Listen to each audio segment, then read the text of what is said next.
Cabilino speaking. How may I help you?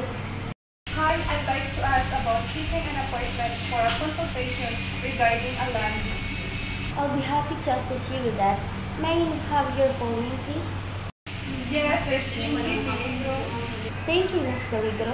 I'll just check Attorney Cabuso's schedule. May I place you on hold for a moment? Sure. Thank you for waiting, Ms. Peligro. Attorney Cabuso is available this Thursday at 2 p.m. Will that time work for you? Yes, that's fine. Great! I've scheduled your appointment. Please bring any document related to your case. We look forward to assisting you. Is there anything else I can help you with today? No, that's all. Thank you very much. You're welcome, Ms. Peligro. Have a good day.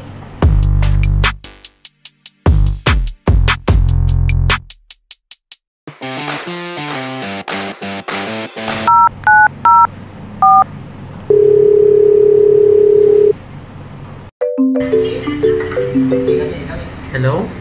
Good afternoon. May I speak with Mr. Romel Cabusao, please? This is Romel Cabusao.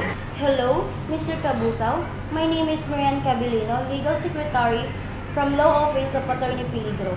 I'm calling you to inform your consultation scheduled for tomorrow at 10 a.m. regarding your labor case.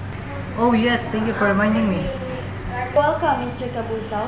Please bring any document related to your case, such as employment contract or termination notice. If you need to reschedule, kindly let us know ahead of time. Got it, I'll be there. Perfect. Thank you for your time, Mr. Cabusao. We look forward to assisting you tomorrow. Have a good day. Thank you, goodbye. Goodbye.